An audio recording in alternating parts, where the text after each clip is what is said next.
Police അതിക്രമം സഭയിൽ ഉന്നയിച്ച് പ്രതിപക്ഷത്തിന്റെ അടിയന്തര പ്രമേയത്തിന് അനുമതി നൽകി സ്പീക്കർ.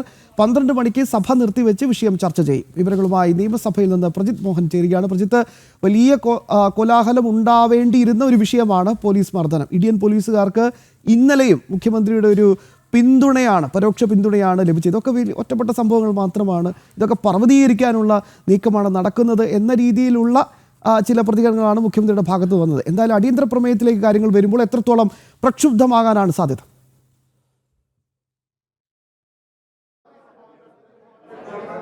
സഭ എന്തായാലും പ്രക്ഷുബ്ധമാകുന്ന കാര്യത്തിൽ തർക്കമില്ല. പക്ഷേ എങ്ങനെയായിരിക്കും ഈ വിഷയം ഭരണപ്രതിപക്ഷങ്ങൾ കൈകാര്യം ചെയ്യുക എന്നുള്ളത് തന്നെയാണ് നമ്മൾ കാത്തിരുന്ന് കാണേണ്ടത്. കാരണം കഴിഞ്ഞ കുറേ കാലമായിട്ടുള്ള നിയമസഭാ സമ്മേളനങ്ങളിലൊക്കെ പതിവെടുത്താൽ വലിയ വിഷയങ്ങൾ വരുമ്പോഴൊക്കെ അടിയന്തര പ്രമേയത്തിന് ചർച്ചയ്ക്ക് അനുമതി എടുക്കുകയും ചർച്ച ചെയ്യുകയും ചെയ്യുന്ന ഒരു പതിവാക്കിയിട്ടുണ്ട് രണ്ടാം പിണറായി സർക്കാർ എന്നുള്ള കാര്യത്തിൽ തർക്കമില്ല. അതുകൊണ്ട് തന്നെ ഈ വിഷയം അത് സഭയിൽ ചർച്ച ചെയ്ത് സഭയിൽ തന്നെ അവസാനിപ്പിക്കുക എന്നുള്ളൊരു തന്ത്രം കൂടിയാണ് സർക്കാർ പയറ്റുന്നത് എന്നുള്ള കാര്യത്തിൽ തർക്കമില്ല. സർക്കാർ ഈ വിഷയത്തിൽ പോലീസ് ഉദ്യോഗസ്ഥരെ കൂട്ടിലാക്കുന്ന രീതിയിലുള്ള പരാമർശങ്ങൾ നടത്തുന്നുള്ള കാര്യത്തിൽ, അല്ലെങ്കിൽ മുഖ്യമന്ത്രി ആ രീതിയിലേക്കുള്ള പരാമർശങ്ങളൊക്കെ നടത്തുമെന്നുള്ള കാര്യത്തിലും തർക്കമില്ല. പക്ഷേ ഏറ്റവും ശ്രദ്ധേയമായിട്ടുള്ള കാര്യം, കഴിഞ്ഞ കുറേ ദിവസമായി കേരളം മുഴുവൻ ചർച്ച ചെയ്യുന്ന ഒരു വിഷയം, അത് നിയമസഭയുടെ ചർച്ചയ്ക്ക് എത്തിക്കാൻ പ്രതിപക്ഷത്തിന് കഴിഞ്ഞു എന്നുള്ളൊരു കാര്യം കൂടി ഘട്ടത്തിൽ പരിഗണിക്കേണ്ടതുണ്ട്. എന്തായാലും റോജി എം ജോണാണ് ഈ വിഷയം അവതരിപ്പിക്കാൻ പോകുന്നത്. നോട്ടീസ് നൽകിയപ്പോൾ സ്പീക്കർ മുഖ്യമന്ത്രിയുടെ അഭിപ്രായം തേടി. മുഖ്യമന്ത്രി പൊതുസമൂഹം കഴിഞ്ഞ കുറേ കാലമായി ചർച്ച ചെയ്യുന്ന ഒരു വിഷയമാണ്, പൊതുജന ശ്രദ്ധ തേടിയ വിഷയമാണ്. അതുകൊണ്ട് ചർച്ച ചെയ്യാം എന്നുള്ളൊരു സമീപനം സ്വീകരിച്ചുകൊണ്ടായിരുന്നു മുഖ്യമന്ത്രി നിലപാട് സ്വീകരിച്ചത്.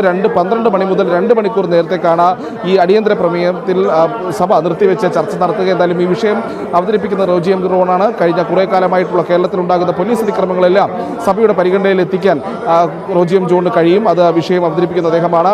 ഈ പ്രത്യേകിച്ച് യൂത്ത് കോൺഗ്രസ് പ്രവർത്തകരുടെ മർദ്ദനം തുടങ്ങി വിവിധ പോലീസ് സ്റ്റേഷനുകളിൽ പല രീതിയിലുള്ള ക്രൂരമർദ്ദനങ്ങൾ പുറത്തു വന്ന സാഹചര്യത്തിൽ ആ വിഷയങ്ങളെല്ലാം പ്രതിപക്ഷം സഭയിൽ ഉന്നയിക്കുമെന്നുള്ള കാര്യത്തിൽ തർക്കമില്ല. എന്തായാലും കഴിഞ്ഞ കുറേ കാലമായി ഈ വിഷയത്തിൽ മുഖ്യമന്ത്രി എന്തുകൊണ്ട് മറുപടി പറയുന്നില്ല എന്ന് വലിയൊരു ചോദ്യം പ്രതിപക്ഷ നേതാവും പ്രതിപക്ഷത്തെ പല അംഗങ്ങളും ഒക്കെ ഉയർത്തിരുന്നു. അപ്പോൾ അതിലേക്ക് മുഖ്യമന്ത്രിക്ക് മറുപടി പറയാൻ ലഭിക്കുന്ന ഒരു അവസരം കൂടിയാണിത് എന്നുള്ളതാണ്. ഇതിൽ പലപ്പോഴും സംഭവിക്കുന്ന ഒരു കാര്യമുണ്ട്. കഴിഞ്ഞ കുറേ കാലമായിട്ടുള്ള, ഞാൻ നേരത്തെ സൂചിപ്പിച്ചതുപോലെയുള്ള അടിയന്തര പ്രമേയങ്ങളുടെ മുനയൊടിച്ച് ആ വിഷയം സഭയിൽ തന്നെ ചർച്ച ചെയ്ത് അവസാനിപ്പിക്കുന്ന ഒരു സമീപനത്തിലേക്ക് ഭരണപ്രതിപക്ഷങ്ങൾ പോകും എന്നുള്ള കാര്യത്തിൽ തർക്കമില്ല. ഇതിനപ്പുറത്തേക്ക് ഈ വിഷയത്തിൽ ഏതെങ്കിലും രീതിയിലുള്ള കൃത്യമായ ഇടപെടലുകളോ നടപടികളോ ഉണ്ടാകാതെ ഈ വിഷയം സഭയിൽ തന്നെ അവസാനിക്കാൻ ഉന്നയിച്ച മനസ്സിൽ കരുതിയ ഒരു ചോദ്യമാണ് പ്രജിത്ത് ഇപ്പോൾ ഉത്തരമായി തന്നെ നൽകിയത്. കാരണം ഇതിനപ്പുറത്തേക്ക് ഒന്നുമില്ല.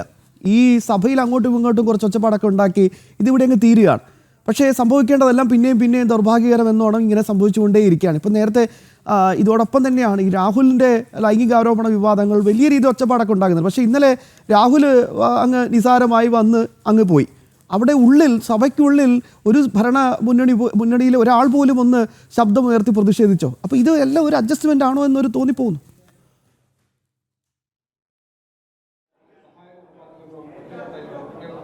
ഈ സഭയിൽ ഒരു പെർഫോമൻസ് എന്നതിനപ്പുറത്തേക്ക് ഇത്തരം വിഷയങ്ങളിൽ കാര്യക്ഷമമായ ഇടപെടലുകളോ നടപടികളോ ഉണ്ടാകുന്നില്ല എന്നുള്ളതാണ് കഴിഞ്ഞ കുറേ കാലമായി കേരളത്തിലെ ഒരു യാഥാർത്ഥ്യം എന്നുള്ളത്. ആരാണ് സഭയിൽ ഏറ്റവും കൂടുതൽ ബഹളം വെക്കുന്നത്, ആരാണ് സഭയിൽ ഏറ്റവും വലിയ പ്രശ്നങ്ങൾ ഉണ്ടാക്കുന്നത് എന്നതിനപ്പുറത്തേക്ക് ഇത്തരം വിഷയങ്ങളിൽ അതാണ് ഞാൻ ആദ്യമേ സൂചിപ്പിച്ചത്, കഴിഞ്ഞ കുറേ കാലമായി ഉന്നയിച്ചിട്ടുള്ള അടിയന്തര പ്രമേയങ്ങളിൽ ഒരുപക്ഷെ ഏറ്റവും കൂടുതൽ അടിയന്തര പ്രമേയം ചർച്ച ചെയ്തിട്ടുള്ള ഒരു നിയമസഭാ കാലയളവ് കൂടിയായിരിക്കും ഇത്. അത്രയധികം അടിയന്തര പ്രമേയങ്ങൾ സഭയിൽ ചർച്ചയായിട്ടുമുണ്ട്. അപ്പോൾ ആ ഒരു സമീപനം സ്വീകരിക്കുന്നതിന് പിന്നിൽ രണ്ട് പക്ഷത്തിനും, ഭരണപക്ഷത്തിനും പ്രതിപക്ഷത്തിനും സഭയിൽ ചില പെർഫോമൻസ് നടത്താനുള്ള ഒരു അവസരം ലഭിക്കുന്നു. അതിനപ്പുറത്തേക്ക് ഈ വിഷയം ഏതെങ്കിലും രീതിയിലുള്ള പരിഗണനയിലേക്കോ ഒരു പരിഹാര നടപടിയിലേക്കോ പോകുന്നില്ല എന്നുള്ളതാണ് പലപ്പോഴും ഉണ്ടാകുന്ന പ്രശ്നം. ഈ പോലീസ് അതിക്രമങ്ങൾ അത് കുറേ കാലമായി കേരളത്തിലുണ്ട്. ഇപ്പോൾ പുറത്തു വന്നതിനപ്പുറത്തേക്കുള്ള പ്രശ്നങ്ങളുണ്ട്. പലയിടത്തും ഇനിയും പൊതുസമൂഹത്തിൽ അല്ലെങ്കിൽ തുറന്നു പറയാൻ കഴിയാത്ത രീതിയിലുള്ള കാര്യങ്ങളൊക്കെ പലയിടത്തുമുണ്ട്. അതിലൊക്കെ ഒരു പരിശോധന, വ്യാപകമായ ഒരു പരിശോധന സംസ്ഥാനത്തെ പോലീസ് സ്റ്റേഷനുകളിൽ സംബന്ധിച്ചിട്ടുള്ള ഇത്തരം ആരോപണങ്ങൾ എവിടെയൊക്കെയുണ്ട്, ഇത്തരം പരാതികൾ എവിടെയൊക്കെയുണ്ട്, അല്ലെങ്കിൽ ഒതുക്കപ്പെട്ട വിഷയങ്ങൾ എവിടെയൊക്കെയുണ്ട് എന്നതിലേക്കുള്ളൊരു വലിയ പരിശോധനയിലേക്കോ ഒരു വലിയ പഠനത്തിലേക്കോ ഒന്നും പോകാനുള്ള ഒരു സാധ്യത ഈ ഘട്ടത്തിലും കാണുന്നില്ല എന്നുള്ളതാണ്. പ്രതിപക്ഷം കുറച്ച് ആരോപണങ്ങൾ ഉന്നയിക്കും, അതിന് മുഖ്യമന്ത്രി ചില മറുപടികൾ പറയും, അതിന് പിന്നീട് പ്രതിപക്ഷ നേതാവ് ചില മറുപടികൾ പറയും. ഒരുപക്ഷെ പ്രതിപക്ഷം സഭ ബഹിഷ്കരിക്കുകയോ സഭ വിട്ട് ഇറങ്ങിപ്പോവുകയോ ചെയ്യും. ഈ വിഷയം ഞങ്ങൾ സഭയിൽ ഉന്നയിച്ചു എന്നുള്ള ഒരു ചാരിതാർത്ഥ്യം മാത്രമായി പ്രതിപക്ഷത്തിന് കാര്യങ്ങൾ അവസാനിപ്പിക്കാം. കൃത്യമായ വലിയ നടപടികളിലേക്കോ പോലീസ് സേനയിലെ ഈ പറയുന്ന രീതിയിലുള്ള പോലീസുകാരെ തങ്ങൾക്ക് എതിരാക്കുന്ന ഒരു സമീപനത്തിലേക്കോ പോകേണ്ട ആവശ്യം ഭരണപക്ഷത്തിനും വരുന്നില്ല. അവർക്ക് കൃത്യമായി മുഖ്യമന്ത്രിയുടെ ചില മറുപടികളിലൂടെ ഈ വിഷയം സഭയിൽ ചർച്ച ചെയ്ത് സഭയിൽ തന്നെ അവസാനിപ്പിക്കുന്ന ഒരു സമീപനവും സ്വീകരിച്ച് മുന്നോട്ട് പോകാനും കഴിയുമെന്നുള്ളതാണ് ഇന്നത്തെ ഈ അടിയന്തര പ്രമേയം കൊണ്ട് ഉണ്ടാകുന്നത് എന്നുള്ളതാണ്. കഴിഞ്ഞ മുൻപത്തെ അടിയന്തര പ്രമേയങ്ങളുടെ എല്ലാ സാഹചര്യം ചൂണ്ടിക്കാട്ടി തന്നെയാണ് നമ്മൾ അങ്ങനെ പറയേണ്ടി വരുന്നത്. ശ്യാമ, പ്രജിത്താണ് വിശദാംശങ്ങൾ നൽകിയത്. കൃത്യമായ പോയിന്റ് അത് തന്നെയാണ്. ഇങ്ങനെ സഭയിൽ ഒച്ചപ്പാടുണ്ടാക്കി അത് അവിടെ അങ്ങ് അവസാനിക്കുന്നു. പിന്നെയും ഇതൊക്കെ ഇങ്ങനെ സംഭവിച്ചുകൊണ്ടേയിരിക്കുന്നു.